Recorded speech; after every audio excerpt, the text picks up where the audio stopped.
Hey there, it's Craig Ansell from the Career Growth Made Easy podcast. I have a simple question for you. What kind of story are you telling? If you don't think you're telling a story, you are absolutely wrong. You're always telling a story to those around you. You're always being observed. It doesn't matter if we're talking about your personal life or your professional life. And you need to be aware of this because it can affect you when it comes to salary, performance reviews, and even opportunities for promotion. I was an engineer and in 2008 lost my job due to the economic collapse. Jobs were scarce. I didn't know where to turn to get help updating my resume. Online services and coaches charge hundreds, even thousands of dollars. I took matters into my own hands and learned how to craft interview-winning resumes. Shortly later, I landed a job with a Fortune 500 company. I've helped many achieve similar success.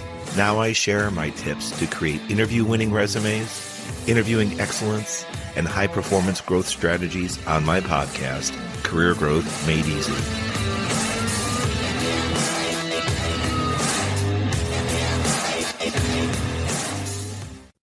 This is Craig Ansell. Thank you for joining me again for this week's Career Growth Made Easy podcast. Today, we're talking about what kind of story are you telling? In the intro, I questioned you and I asked, what story are you telling? Now, if you shrug your shoulders or say, Craig, I don't have a story, hate to say it, but you're absolutely wrong. Every one of us is telling a story. We may not even be aware of it.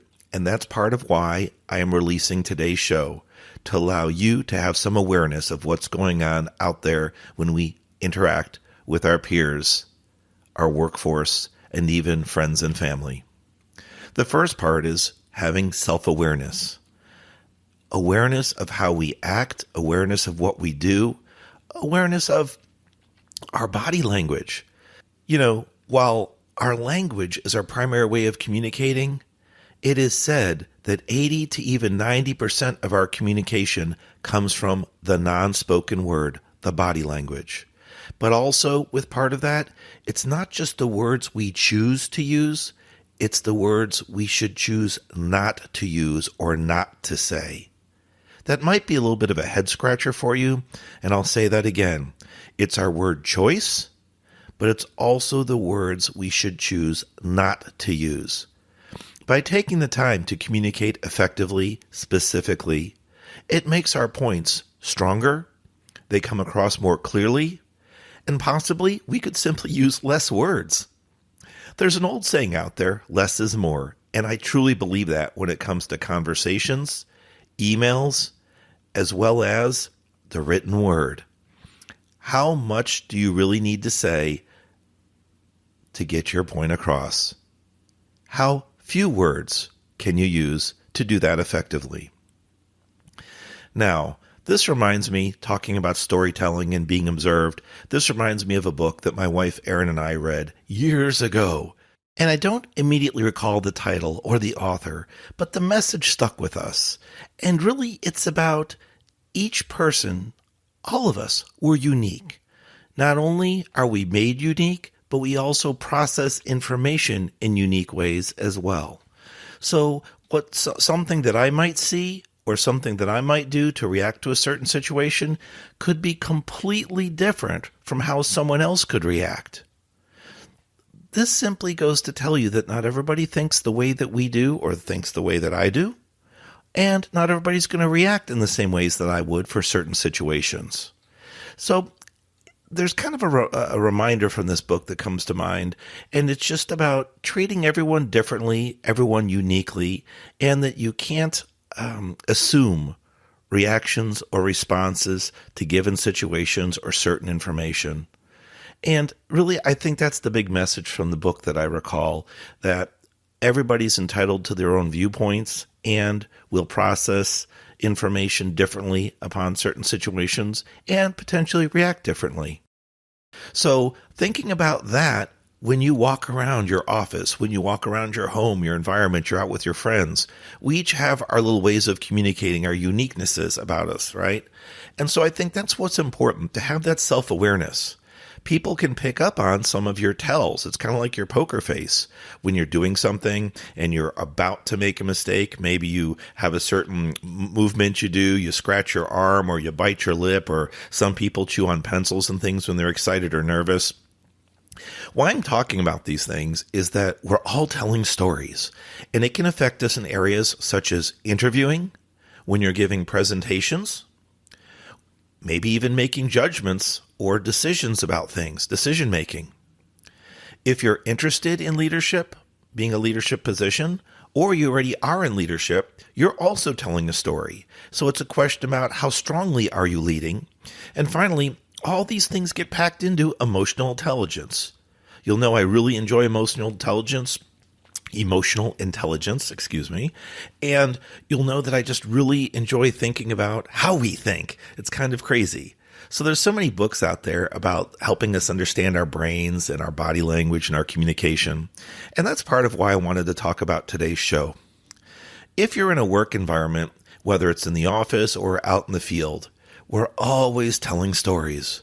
The minute that you can be observed, such as in the example of an interview, the minute that you can be observed, you are starting to tell a story.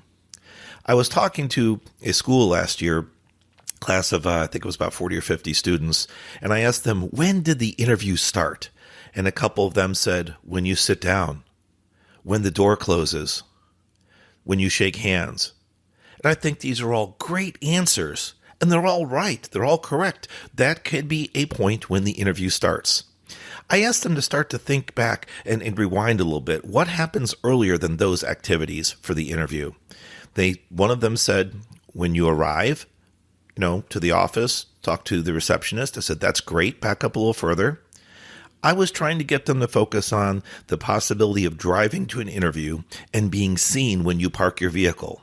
Do you park calmly and effectively, or do you race into the parking spot because you're running late?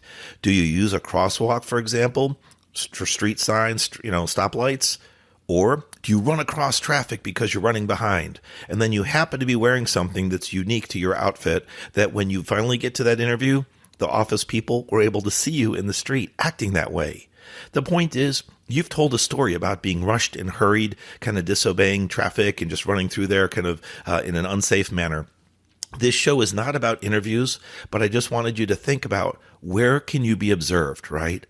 And in this case, I told people it's really when the first time that you can be seen or recognized, and somebody else actually came up with a better answer, and I asked them if I could steal it. And one of my students over the years that I had spoken with and to their schools said, Mr. Craig, I think it's when you wake up. And I'm like, that's amazing, because it's all about what your mindset is. What are you thinking about? Will you have success? Will it be a positive day? How do you frame everything? So I think that's really awesome. And I think it's something that we should keep in our hearts and minds. How does your day start? It's when you wake up, whether it's for an interview or something else. Now, the next thing about storytelling would be about presentations, because in presentations, you're physically present and you're telling a story as well, and probably using slides, a projector, maybe, a short movie, something like that. If not, the old days charts and, charts and laser pointers and such. But there's two things going on here. There's the content in your presentation so that you can keep the audience's attention and clearly and effectively tell your story. But also, as you tell that story, you're telling a story. It sounds kind of crazy, right? But are you standing up straight? Are you confident? Were you in the room early, for example? Were you prepared? Do you have everything that you need? Adequate amount of lighting? Is the room temperature correct? Enough chairs in case there's some overflow? Do you know who you're expecting? Do you know who your audience will be? And I have some podcast episodes on presentation skills as well. But really, this is just to get you to think about what you do in your day. What kind of story do you tell? Well, it's all about your emotional intelligence, your confidence, and how you view things. Are you a positive person, or do you happen to be more of a negative person? Things typically go wrong in your life, or so you feel. Is the glass half empty or is the glass half full, right? You might have heard that saying before. It's all about views. So now we jump down into emotional intelligence. And that's where, as I mentioned earlier, it's kind of like about a poker face. It's about reading people and trying to, a little froggy today. The allergy is really bad here in Central Florida. I apologize. But it's really about reading people and processing, what do you think they're feeling? Are they observing you correctly? Are you communicating well? If you say something and someone in your audience gives off a negative vibe or a negative emotion, do you take the time to repeat your information or change the word slightly to clarify so that the audience understands? Perhaps maybe if you're doing a presentation, like I said earlier, the slides are simply too busy. There's too much information on there. And maybe due to a short period of time that you have to address this information, you're rushing through the slides and people can't really process it and can't absorb it. So it's something to think about there. But on the emotional intelligence side as well, you can start to look at yourself, that self-awareness I was talking about earlier. Notice how you're acting. Are you appearing calm and in control, having a confidence about you? Or are you rushed, hurried, appearing nervous? Hey, when everybody presents, they get nervous to some degree or another. Even the professionals get nervous, but they may have ways and techniques to control that or minimize that so it doesn't show so much on their outward appearance. So these are just things to think about how you tell your story. Now when we drop down into the next category, judgment. When you tell a story, it may be judgment. How well do you handle judgments in the sense of decision making, right? You're thinking about a situation, you're dealing with issues, maybe dealing with risks if you're involved like I am with project management. And how good are you at your judgment calls? Do you make solid, confident judgments or decisions? Or are they rushed, haphazard, and you have, let's say, a really bad batting average, right? A really low percentage of wins. Most of the time when you make those decisions, the team moves forward, but unfortunately, it's one step forward and two steps back, meaning that you made some progress, but based on your decision or that judgment call, you've actually had some difficulties or some challenges, some problems arose, and now you're going backwards. So this storytelling really is about observing your environment, whether it's a physical work environment with people around you, or it's a virtual environment where you're on the call or on Zoom meetings and video meetings. What are you observing? Not only with the audio and the spoken word, as I mentioned earlier, but it's about people's tones, their attention. Do they look at you or at least look through the camera to focus and pay attention to others on the call or in the meeting? Are they appearing distracted? Do people join a call, for example, without being on video? In some companies, that's a no-no because management and the teams, while working remotely, want you to be present as much as you can. And while we have all this great technology and supposed increasing bandwidth, we should be able to be on an audio and video call without a problem. And then the final step I wanted to talk about, since we've talked about judgment and decision-making, is leadership. And part of that is leadership does involve decision making as well for yourself, for your team, for your group, and maybe, having vision of moving forward, whether it's your company, your group, or your small support staff that you might be leading. But leadership is about, again, your confidence, as I mentioned earlier. Do you take the time to know your employees? Do you take the time to interface with them, just to spend a few moments every day and recognize them? I can't tell you the number of people I've worked with over the years that have actually said one of the reasons they wanted to leave their group, their department, or their company was because they didn't feel recognized. Now, recognition means different things for different people. For you and I, it can mean completely different things. Some people, recognition means financial recognition. They want to see significant pay increases. They want to see bonuses. They want stocks and options and other things. To them, money makes them feel rewarded and recognized. And to some degree, I agree with that. But on the other hand, there's other types of recognition, such as verbal. Yes, you can simply recognize someone by saying good morning to them as you see them first in the day. You can also thank them when they do a specific activity or task.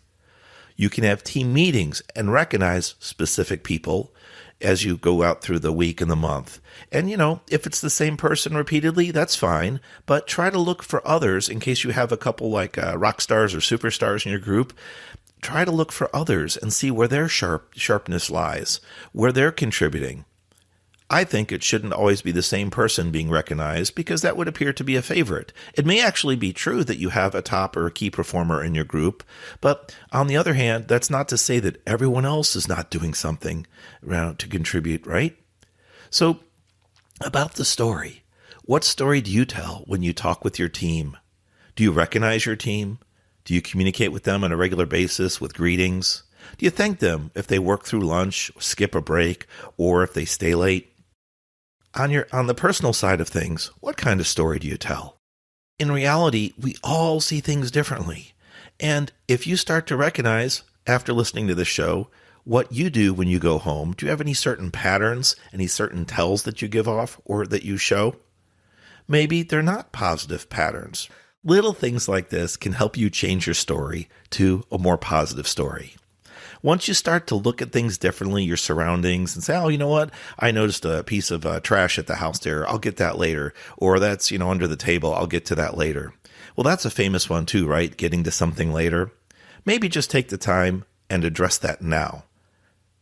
I think if you have a partner, a spouse perhaps, they'll appreciate that you're addressing things as you see them, taking action in the immediate time instead of delaying it for later, potentially forgetting about it, right? It kind of falls to the wayside. So for today's show, it's coming to a close, but I simply wanted to remind you that we are all telling stories. Our tone, our word choice, our body language, and then, of course, our emotional intelligence is all part of that. How not only we act, but how we observe others and react, as well as self-awareness, self-monitoring, to see if we're improving. Thank you so much for being a valuable listener to the Career Growth Made Easy podcast. I'm your host, Craig Ansell.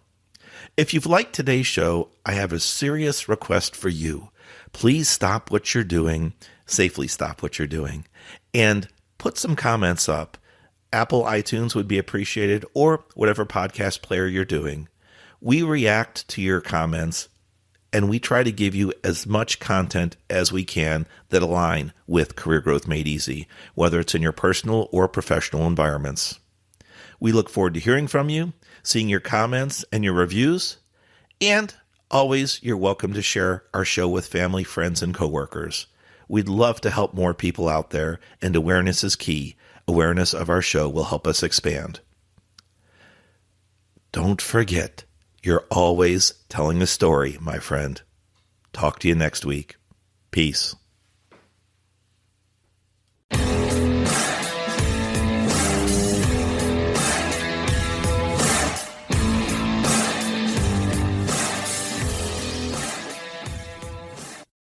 Thanks for watching. If you've enjoyed this episode, be sure to subscribe to our channel.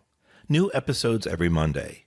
In the meantime, why don't you follow us on social media at Craig Ansell on Facebook, LinkedIn, and Instagram.